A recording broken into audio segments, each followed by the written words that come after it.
After my 6 month long manic episode, during which I had experienced a wide array of delusions and hallucinations, I felt devastated. It felt like it was game over for the life of Tyler Adolfo. I truly lost hope. My hope abated for a period of time. It would later come back, and we'll get to that. But in this video, I want to talk about how I started feeling like myself again and the years that it took in order for that to take place. Now, in a way, I feel like this event will always kind of linger in the background. I don't have racing thoughts like I used to when I first came out of mania, but it's not a trauma I will ever be able to completely move on from. So, the first thing that really started to make me feel confident again, that boosted my self esteem, was getting exercise. Because it helped me alleviate the stressors that I was experiencing, the humiliation, embarrassment, shame, and guilt. Exercise would just help me develop a more positive perspective. Every time I did it, I felt amazing afterwards. There certainly wasn't a time where I exercised and then felt like crap afterwards. It just didn't happen. Exercise, it lowered my stress, boosted my confidence, bolstered my self esteem. And under those conditions, I was able to operate at a higher level of thinking as it pertains to management of my mental illness. The last thing with exercise is it instilled me with a sense of purpose. It gave me something to look forward to. I have that goal of hitting 10,000 steps a day. Some months I hit it, some months I don't. But the bottom line is that I strive towards that goal.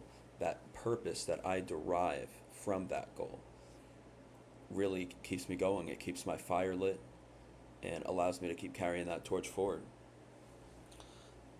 The other major mitigating factor in helping me feel like myself again was, without a shadow of a doubt, medication.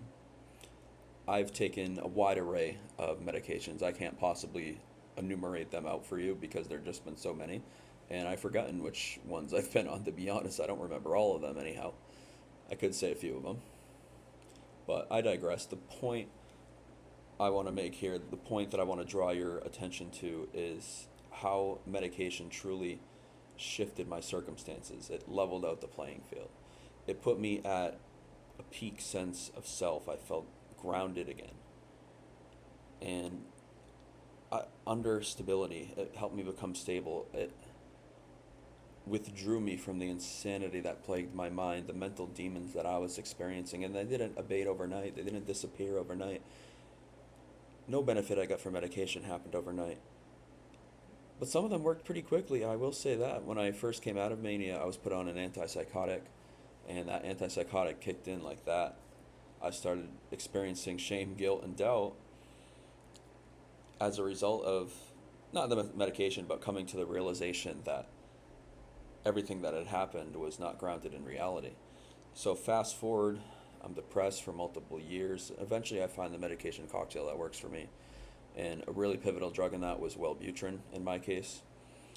With Wellbutrin, it's my courage pill, really. It gives me the confidence to maximize the use of my time and to go out into the world and engage in my hobbies. I don't deal with anhedonia anymore. I mean, maybe sometimes to an extent, but it's so insignificant now. And I feel a sense of normalcy in a way. And I have a great deal of gratitude because of that. So, medication to me, it's really like this probability match where you could go without medication and you have a higher probability of, going into mania again in many cases. And I'm not a doctor, I'm just saying, what I've read and research in the scientific literature on bipolar disorder is that medications are game changers. They put the probabilities in your favor. And so that's why I adhere to my medication regimen, is because the medications drastically reduced the probability of me going into mania again. And that one manic episode I did have was so destructive. And so I feel a sense of what I would call mental security. We always hear that term, financial security and so forth. Well, I'm talking about mental security. That's what it provides me. And with the medication and with the exercise, the two of these things created an environment where I could start to develop hope again. I often say never surrender hope, and it's because I believe it was the catalyst that helped foment a lot of the behavioral changes that I executed throughout my recovery process. There was a time when I was so anxious to go outside because I felt like the entire world knew about my manic episode. Everybody was laughing at me, and I was just the laughing stock of my community. Everybody knew what happened. Everybody knew what transpired because of the nonsense I had disseminated on social media. And that feeling that everybody knew, it impaired my hope, I would say. But the hope was able to get back. I had this realization, this kind of epiphany moment, where people are so preoccupied with their own lives. This is the idea that people are so preoccupied with their own lives, it's extremely unlikely that they're thinking about you. And that resonated with me from a logical standpoint. And from that foundation, I was able to develop hope again. Hope began to emerge within Tyler Adolfo. The hope that he could return to school, the hope that he could return to work, the hope that he could continue to take positive steps towards his future development. And that's the key. So those are the three things that really started me feeling like myself again. I'm forever and eternally grateful for those three things. And I didn't list them in a particular order of most influential to least influential. They were all influential. And so I don't want to take away any credit from either component of that trifecta. But I hope you enjoyed this video. If you're new here, I have over 100 videos where I talk about my experiences with bipolar disorder. I talk about the manic episode, the depressive episode that followed. I talk about an acute mixed episode that I experienced when I first returned to school after being gone on medical leave for years. So check it out, subscribe. Lots of information that we're spreading on this channel. We're just trying to keep people informed, hopefully inspire people to let them know that there is hope out there for a better future, even with this illness. Successful outcomes are more than possible. They're probable. When you believe in yourself, I think when people stick to their treatment plans developed by professionals, and when they take care of themselves and exercise. And I guess that's the last thing I'll leave everybody with. It's some piece of wisdom that I've heard that I adhere to very strongly. I'm very passionate about this idea. I found it to be true in my own anecdotal experiences. I'm not saying scientifically that this is true. It's just something I've heard.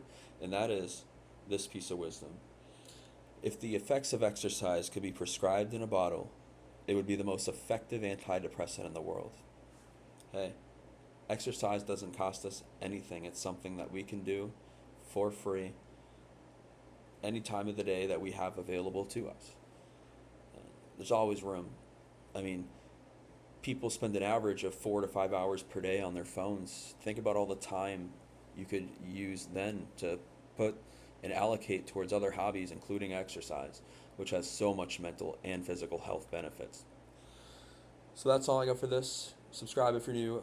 Appreciate each and every one of you. Like and comment. And for those who've gone through major episodes of depression or mania, I have a question for you, and that is, how did you start feeling like yourself again?